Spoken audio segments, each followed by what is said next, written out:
Il y a des options pour les États-Unis qui sont très douloureuses pour les Iraniens, et les Iraniens en ont fait l'expérience avec l'élimination de Soleimani.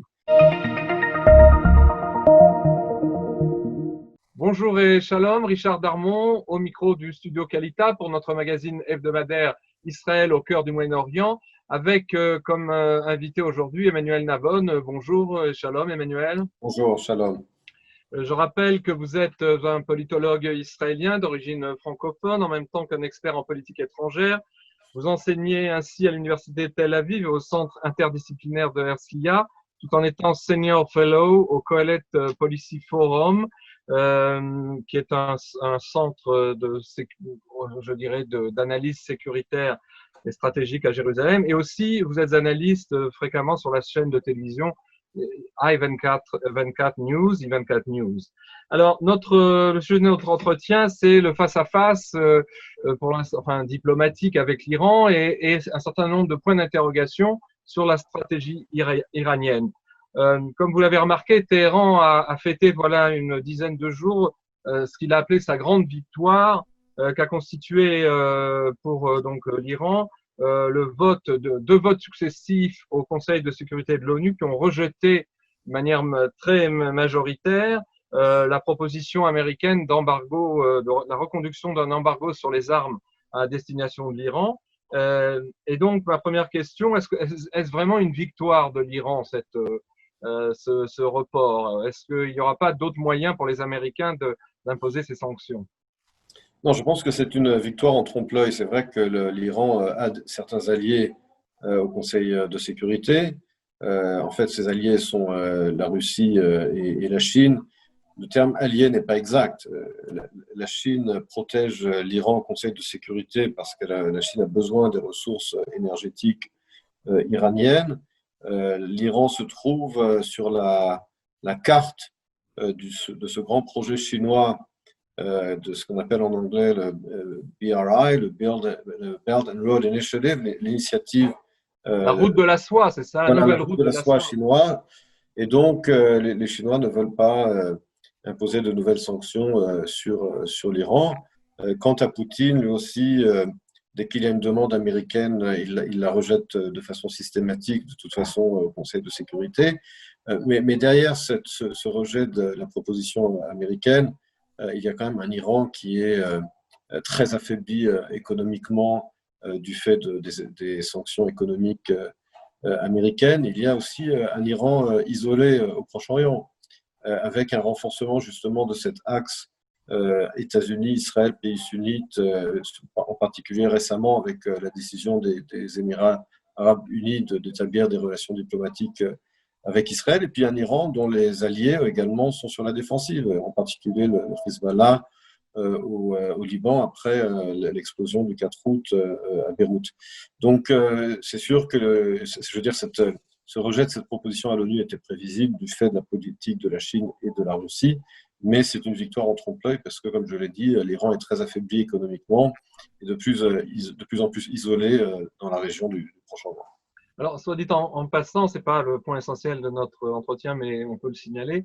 La France, lors de ces deux votes, je crois que le premier s'est abstenu, et donc la France a aussi a une politique ambiguë vis-à-vis de l'Iran. Et je crois que l'Allemagne, Berlin et Paris ont joint leur voix il y a quelques jours, ce week-end, lors du dernier week-end, pour demander instamment aux États-Unis de respecter la décision de l'ONU et de ne pas violer la légalité internationale, comme il dit, en cœur, en imposant des sanctions américaines. Parce que finalement, le fin mot de l'histoire, c'est qu'il n'y aura pas de sanctions. Peut-être qu'il y aura pas d'embargo international, si on en croit le résultat de ces votes, mais il y aura des sanctions américaines aggravées. Et donc, la France et l'Allemagne ont fait une démarche commune pour demander à Trump de lever le pied. Ça vous étonne? Non, ça ne m'étonne pas parce que la politique de la France et de l'Allemagne aujourd'hui est d'essayer de maintenir ce qu'il reste de l'accord sur le nucléaire de 2015, le JCPOA. Donc, les pays européens, enfin la France et l'Allemagne en particulier, souhaitent préserver au maximum ce qu'il reste de cet accord pour essayer de ralentir autant que faire se peut le programme nucléaire iranien. Ceci dit, la position officielle tant de la France que de l'Allemagne est très claire sur le programme nucléaire iranien. Ces deux pays s'opposent fermement à ce que l'Iran acquiert l'arme nucléaire, et c'est justement la raison pour laquelle, de leur point de vue, il faut préserver l'accord sur le nucléaire, justement pour repousser l'échéance d'un Iran nucléaire. Donc non, cette décision de la France et de l'Allemagne ne m'étonne pas, puisque ces deux pays n'ont cessé depuis le retrait américain du JCPOA de dire qu'ils souhaitent le maintien de cet accord en dépit du retrait américain.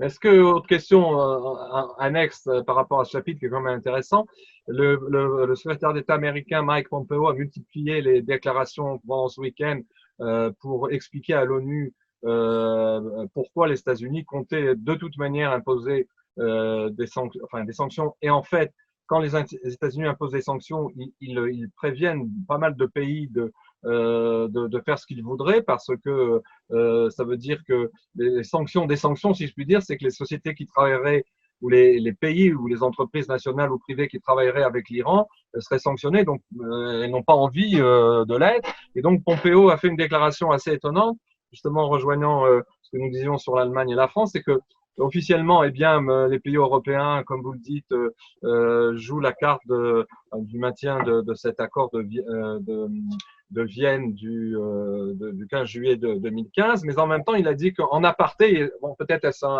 un vrai ou un faux aveu de diplomate, mais en aparté, a-t-il précisé, bien des capitales européennes ont demandé aux États-Unis d'insister parce que finalement, ça les arrange aussi que l'Iran ne fasse pas comme bon lui semble. Alors, est-ce que Pompeo disait vrai d'après vous? Est-ce qu'il y a des pays européens, à part la France et l'Allemagne, qui, même s'ils votent comme un seul homme pour respecter une certaine discipline européenne, en fait, ne partagent pas cet avis des Français et des Allemands?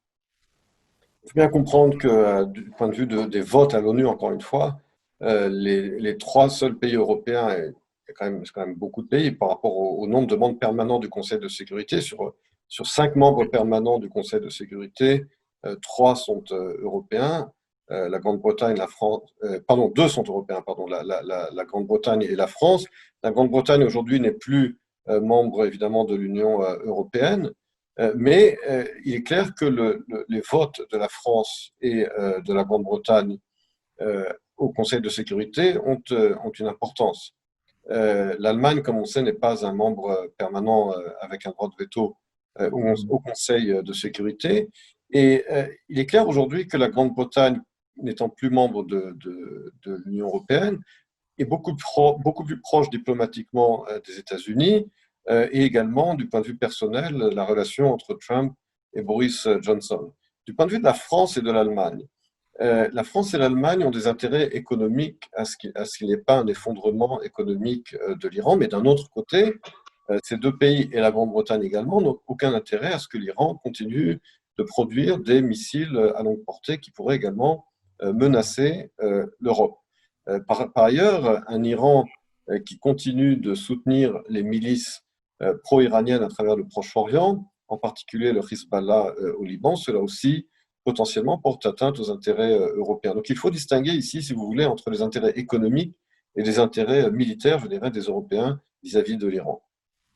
Ok, alors maintenant, du point de vue de l'Iran, puisque c'est aussi une partie des sujets de notre entretien, comment expliquez-vous la non-réaction, la non-riposte, en tout cas jusqu'à maintenant, de l'Iran, après que, disons, depuis la fin juin jusqu'au début août, presque pendant 5 à 6 semaines, l'Iran a connu pour la première fois un certain nombre d'explosions, d'incendies, en tout cas qui ne sont pas évidemment pas accidentelles, dans des centrales, soit dans la centrale de Natanz, c'était le plus spectaculaire, le hall comment dirais-je, des accélérateurs et des centrifugeuses, pardon, qui fabriquent l'uranium enrichi a été aux trois quarts détruit. Et puis il y a eu d'autres usines, soit de composants électroniques, soit de composants chimiques, qui sont liés au programme nucléaire, qui ont volé en éclats, à peu près presque une vingtaine d'explosions. Il y en a eu d'ailleurs une en milieu de semaine dernière ou au début du week-end dernier sur l'aéroport de Téhéran, assez considérable. Et en fait, pour l'instant, l'Iran, qui menace sans arrêt au niveau de ses responsables dans leurs discours, n'a pas riposté. Comment vous expliquez cet attentisme de Téhéran par rapport à des faits stratégiques sans précédent? Il y avait eu des attaques cybernétiques, Stuxnet, le fameux virus qui avait aussi ralenti il y a 2-3 ans la production d'uranium, mais là, c'est beaucoup plus grave et les Iraniens ne font rien.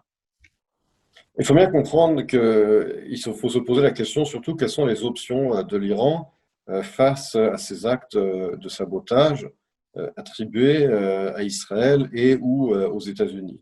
L'Iran pourrait théoriquement répliquer en actionnant le Hezbollah au sud du Liban contre Israël. Mais cela, évidemment, aurait pour conséquence une guerre généralisée au Proche-Orient, la destruction du Liban par Israël, et les conséquences seraient très graves également pour l'Iran.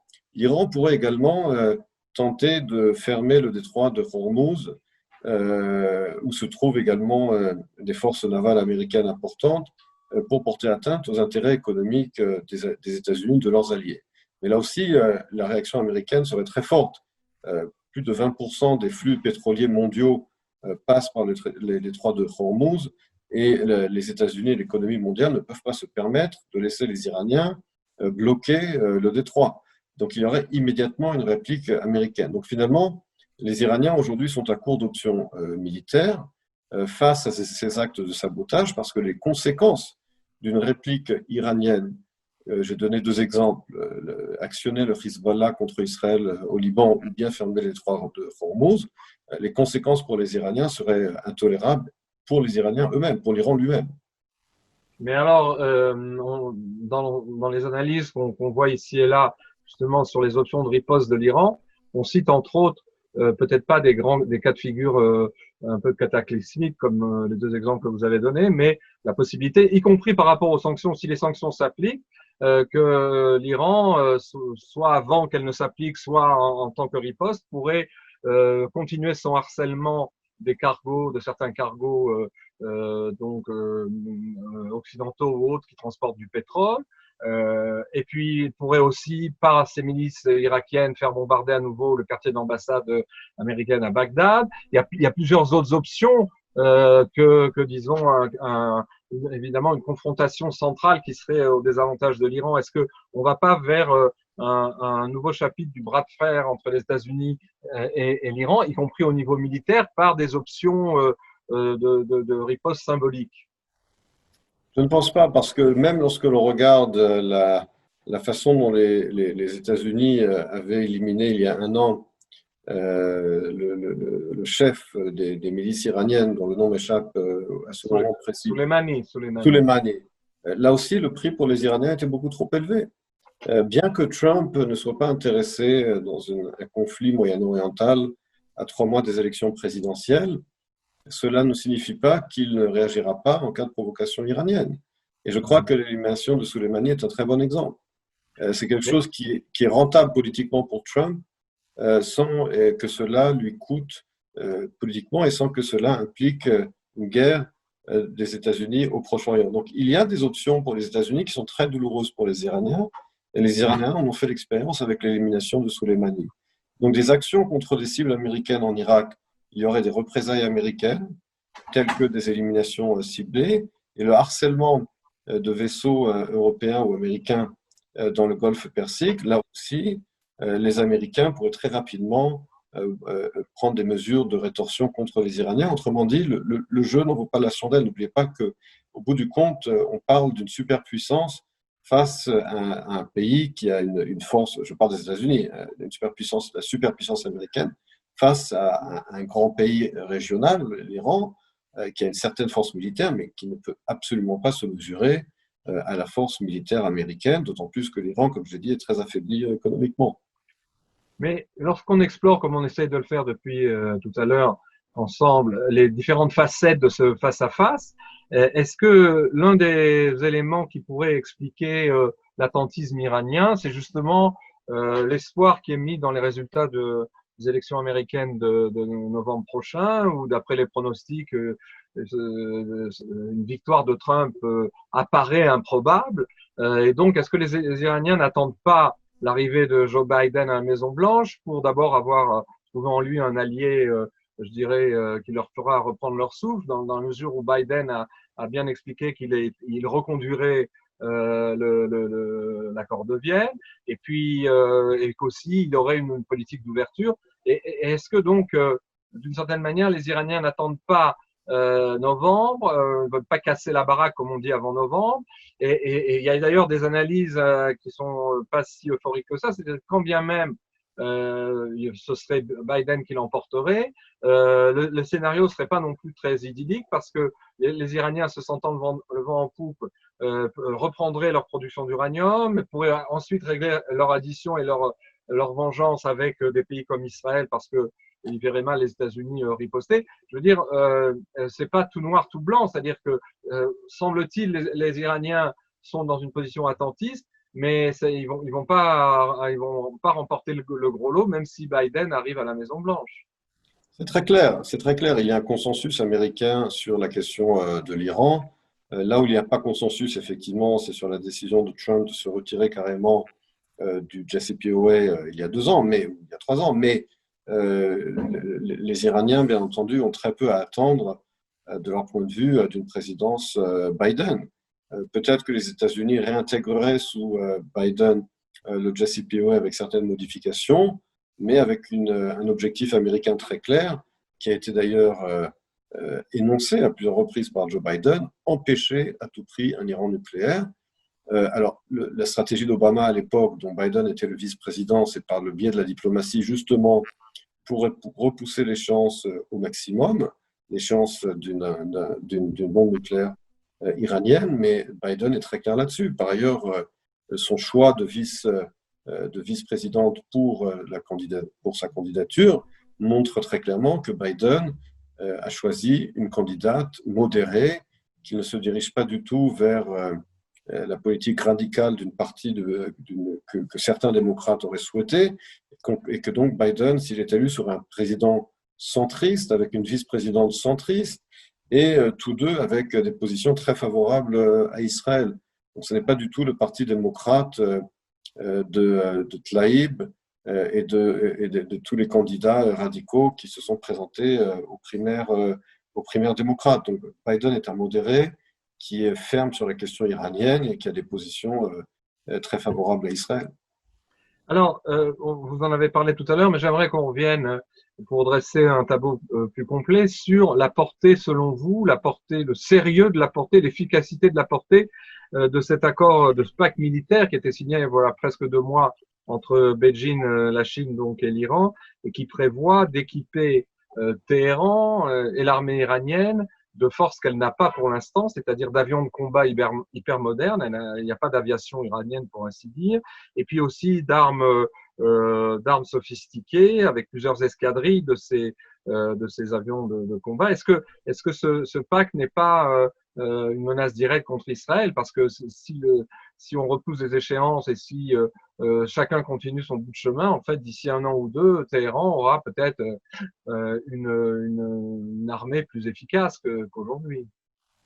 Tout à fait. Alors cet accord avec la Chine indique 2 choses. D'abord, lorsque l'on parle d'une nouvelle guerre froide, c'est bien entre les États-Unis et la Chine qu'elle a lieu. Sur le plan économique, sur le plan de la sécurité, je rappelle par exemple la controverse entre les États-Unis et la Chine sur les questions commerciales et sur la question de la société Huawei. Mais le fait qu'aujourd'hui, la grande puissance qui arme l'Iran, ce n'est pas la Russie, c'est la Chine, confirme bien que ce concept de nouvelle guerre froide entre les États-Unis et la Chine a une véritable signification et correspond à une réalité sur le terrain. Par ailleurs, cette décision chinoise d'armer les Iraniens a d'une certaine manière facilité le dilemme israélien ces dernières années, puisque ces dernières années, Israël avait développé des relations économiques très étroites avec la Chine, dont les 2 pays bénéficiaient d'investissements chinois en Israël. La Chine bénéficie beaucoup de la technologie israélienne dans de nombreux domaines et des pressions américaines croissantes, en particulier sous l'administration Trump, de réduire au maximum, voire de mettre fin à ces relations privilégiées avec la Chine. Je crois qu'avec cette décision chinoise d'armer l'Iran, cela facilite beaucoup la décision israélienne finalement d'accepter l'exigence américaine qui consiste justement à réduire au minimum ses relations avec la Chine. Donc oui, la Chine se dessine de plus en plus comme une puissance extrêmement problématique, voire menaçante pour Israël dans la région. Et puis je rajoute un dernier point, également la base militaire chinoise à Djibouti, qui effectivement est censée mettre un peu d'ordre dans les eaux territoriales contre les actions de piratage contre les grands tankers de pétrole par la Somalie et les différentes factions somaliennes, mais au bout du compte, la Chine, effectivement, émerge au Proche-Orient comme une puissance militaire qui soutient le principal ennemi d'Israël, c'est très clair. Alors, finalement, on assiste bien à ce dont on parlait déjà il y a quelques mois, c'est que compte tenu de la stratégie de retrait, de désengagement sérieusement amorcée par Obama et d'une certaine manière poursuivie par Trump avec évidemment des limites, les États-Unis se dégagent, essaient de se dégager des guerres de la région.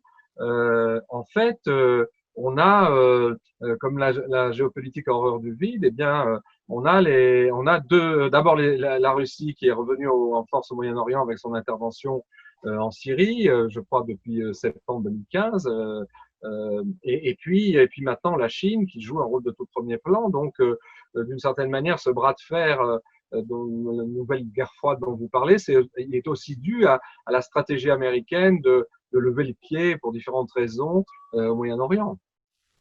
Alors, c'est sûr que tant la Chine que la Russie rentrent dans un vide qui a été voulu et créé par les États-Unis. Par l'administration Obama, en l'occurrence. Oui, mais il faut mettre aussi les choses en perspective. Il faut bien comprendre que Poutine, finalement, est intervenu lorsqu'il a considéré que son dernier allié au Proche-Orient était menacé, et lorsqu'Obama, finalement, est revenu de sa menace à l'époque, justement en 2015, d'utiliser la force contre la Syrie suite à l'usage d'armes chimiques par Bachar al-Assad. Poutine a vu comment les Américains et les Occidentaux ont abandonné finalement Moubarak en Égypte, la façon dont, avec l'intervention militaire franco-britannique en Libye, on fait tomber Kadhafi. Et Poutine n'avait aucune intention de laisser les Occidentaux faire tomber également Bachar Assad. Son argument vis-à-vis des Occidentaux était de dire, voyez, pour des raisons de démocratie, vous créez plus de chaos au Proche-Orient. Puis j'ai évidemment oublié de rappeler Saddam Hussein, qui également était tombé suite à l'intervention militaire anglo-américaine. Donc Poutine disait aux Occidentaux, vos idées de faire tomber ces dictateurs arabes, voyez le résultat est pire. Vous n'allez pas toucher à mon dernier allié. C'est pour ça qu'il est intervenu. Mais il n'a pas mis de bottes sur le sol, comme on dit en anglais, boots on the ground. Il est intervenu par voie aérienne pour préserver Assad. Et cela a fonctionné pour lui. Mais la Russie n'est pas une puissance économique. La Russie n'a pas de capacité économique. La Russie est une économie africaine. C'est une économie qui n'exporte que du pétrole et du gaz naturel, qui a un PIB de la taille de celui de l'Espagne. N'oublions pas cela, on regarde la Russie comme une superpuissance. Ce n'est pas une superpuissance. C'est le plus grand pays du monde en termes de géographie, c'est une grande puissance militaire, et c'est un nain économique. Également un pays dont la population diminue d'année en année du fait de ses forts taux de mortalité et faibles taux de natalité. Donc la Russie ne se compare pas aux États-Unis. En revanche, la Chine… Ni à la Chine, justement. Alors la Chine, elle, est une grande puissance économique. Une grande puissance économique qui s'intéresse à ses intérêts économiques. Pour la Chine, il y a des projets, qui a des projets. Oui, mais pour la Chine, le Proche-Orient, c'est une station d'essence.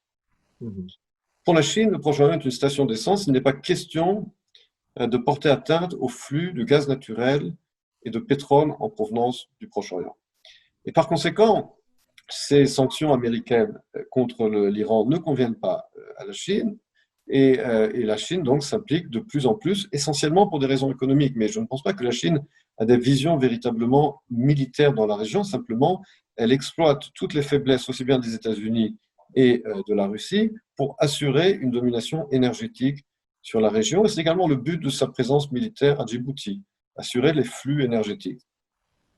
Ok, alors écoutez, dernière question. On en revient un petit peu à ce que vous avez mentionné dans votre premier tableau. Pourquoi le rapprochement actuel entre Israël et les Émirats arabes unis gêne tant l'Iran qu'il a immédiatement dénoncé comme une démarche arabe sunnite hostile et qui a même menacé de s'en prendre à Abu Dhabi, à ses installations, si ce traité de paix avec Israël en venait, dixit Téhéran, à remettre en cause les équilibres militaires et stratégiques dans la région du Golfe.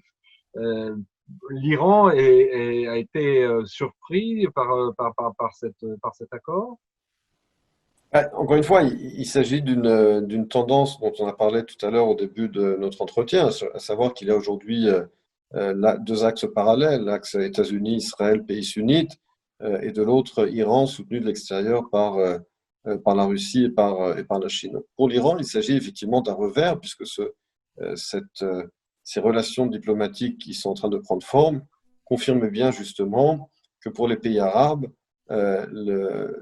la peur numéro un, c'est l'Iran. Et ce n'est pas le conflit palestinien. Je veux dire, tout le monde sait très bien aujourd'hui que la plupart des pays arabes se moquent complètement du conflit israélo-palestinien. Même si officiellement, les dirigeants des Émirats arabes unis ont dit qu'ils Oui, avaient fait cet bien accord entendu.